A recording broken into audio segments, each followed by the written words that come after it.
Official.StreetSmarks@gmail.com is how you want to contact us. Listen to us right here exclusively on YouTube, Street Smart Audio. Or fuck with us. Official.StreetSmarks on SoundCloud and IG. Street Smart Fanpage on Facebook. Street_Smarks on Twitter. This is the Extreme Retro Review for ECW. September 27th, 1994. H-Dub. Thoughts? My thoughts was, I thought this was a very good, solid show. A good. If I had to give it a grade between A and F, I would give it a B. So we got a cold open, Sandman and Woman in the ring, and Joey puts over the I Quit match between Hack and Putz. We cut to a Tommy Dreamer hard sell promo for next week, and we go on into the theme.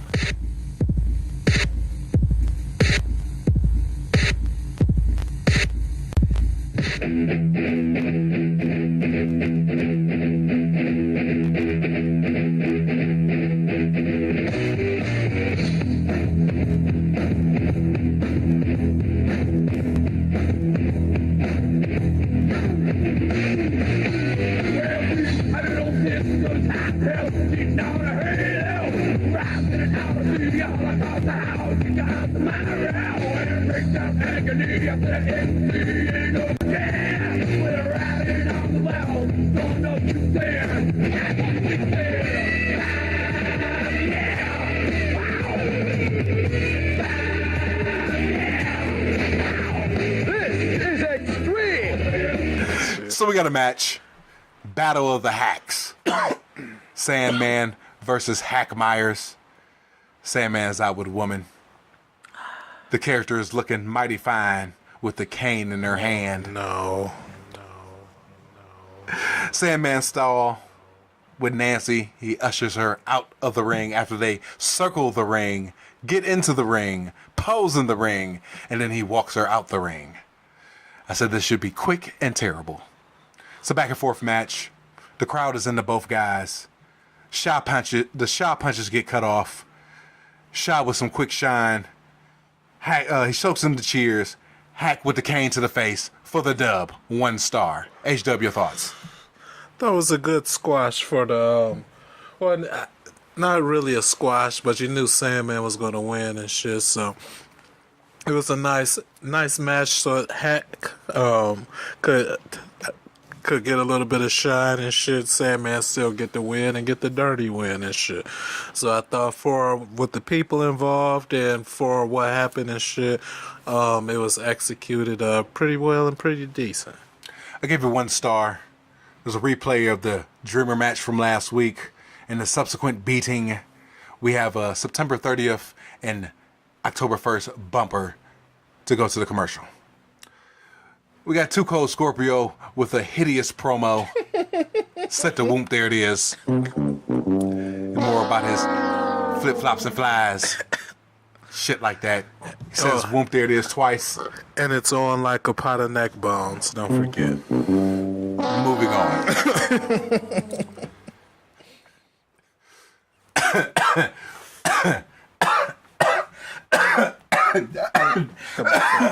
See, that's let it out. That's okay. It's all right. That's right. We have a TV title match. Jason, the sexiest TV champion on earth, along with the shooter, Dean Malenko, versus Dino Sendoff. Oh boy, the shooter. I said replace the knee, replace the shoulder with the neck, and it's the same exact match from the last couple of weeks. Jason wins with the sexiest roll-up on earth. Dead. HW, thoughts? First of all, the scooter. That's what I'm calling Dean Malenko. Because he's a midget. So, you know what I'm saying? Like, what you see with little children are scooting around in their little walkers and shit, you know, they scooting around. So that's what I think of when I see the scooter. My thoughts on this match, I did think it was funny and shit when Scooter was giving Jason a little tutorial on how to apply his magical Vulcan death headlock and shit that he did at the beginning of the match to, I guess, weaken.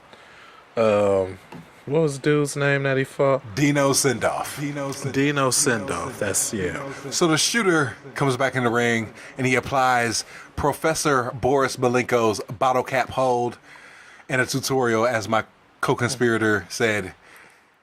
Yeah, the magic death Vulcan headlock and shit. Jason is watching, you know, as a student, looking as Shooter is giving his hold and shit. Yeah, that was kind of funny. Taz comes in to save a hoe.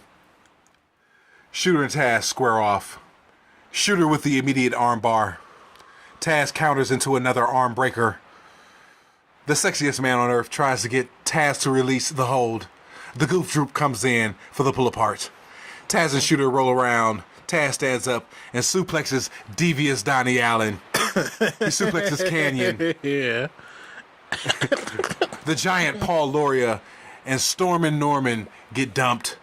There's a replay of Shooter Taz. Moving on. And you say that shit with a straight face too, because it just amazes me. Cause We come back from a commercial on the Tape Trader Show. 58 minutes and 40 seconds. Do you have the time for the WWE Network, please? WWE Network show was 44 minutes. Simply the best promo package from Shane Douglas, the ECW World Heavyweight Champion. They show the entire song as Shane is beating up people. Moving on. Shane is awesome, though. We have the Pubic Enema versus Chris Kanyon and Devious Donnie Allen in a match. They immediately cut to a pre-tape promo from the PE. Rocco's talking about, don't push me, cause I'm close to the edge. Simply fucking terrible. Complete squidage. Devious gets nothing. Canyons gets nothing in a shock. So Devious is an awesome jobber. 2 tables are stacked outside. Devious goes through 2 tables as Rocco gives him the drive-by on the outside. Very nice. Devious, Donnie Allen, rest in peace. Drive-by on Canyon for the win. 2 stars. They call out the champs. HW, your thoughts? That was a good squash for Public Enemy. Great squash. You know what I'm saying? They got all their stuff off. Put poor Donnie through 2 tables. Jobber of the Year nominee. See you at the Sullies. So yeah, overall good match for Public Enemy.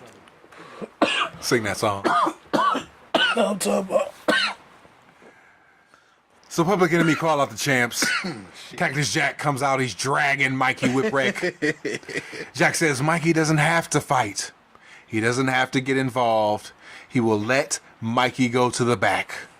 But Jack feels like he couldn't have picked a better partner in Mikey Whipwreck. So what's it going to be, Mikey? Fight or flight? Mikey pushes Cactus into the crowd and he rushes the ring. There we go, Mikey. They fight throughout the arena and back through the curtain. September 30th, October 1st bumps. 10-4 bumper. Moving on. We got a match. Chris Benoit versus Jobber Jap. Osamu Nishimura. Oh, he's a jobber? Because on WWE Network, it was Nishimura in singles action. Another WWE Network faux pas. I said, I'm going to ask you this, Hot Stuff. Why did Nishimura come to the United States to lose every fucking match? Well, apparently he pissed off somebody in Japan because, he's He must have, like, dishonored his teacher or some shit. he's the main event ECW jobber at this point. You go to the States. You job. And he traveled 1,000 miles to do it, or however far from here to Japan is. It's a quick back and forth match, reminiscent of some Super Junior stuff. Benoit wins with a Northern Lights suplex. 1 star. HW, your thoughts? I thought it was a pretty good match.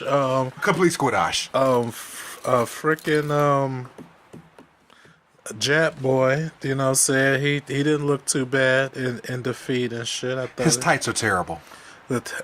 All their tights are terrible, to be fair. So we got Paul Lee with another main event money fucking promo. He's talking about Sabu and his high risk moves. He says he's losing sleep, waiting for the day Sabu crashes and burns. Sabu fought Cactus Jack at Hostile City Showdown, doing all sorts of moves. He fought Shane Douglas at Heat Wave and had to be carried out to stop the main event match, recounted by us, Extreme Retro Review, number 71 and number 75, respectively. Sabu hasn't been seen since the Niggas with Attitudes title tournament, recounted by us, Extreme Retro Review, number 83. Paul Lee's tie is tied on too tight. Oh, shit. And this is a promo for the return match of the century versus Cactus Jack. And then he goes on to say, October 1st, he fights Chris Benoit in a match the following night. Oh, man, double your trouble. Bumpers and more bumpers. Moving on. There's a remixed version of the Mikey Whipwreck Cactus Jack promo after they won the ECW tag team titles. Another version of Mikey Likes It. I said it was better the first time. Yeah. Moving on. Definitely. And we end with a 10-second promo. Sandman smoking a squally. He says, ECW, politically incorrect and damn proud of it. Yes, sir. He flicks the squally. Yes, sir. Finito. Overall, the matches were very good. He advanced the stories. The vignettes were mad filler. So much chilling for the September 30th and October 1st shows. Indeed. However, this is a thumbs up show for me. Next week, the post show for October 1st. Extreme Retro Review for October 4th, 1994. We out. Peace. Peace.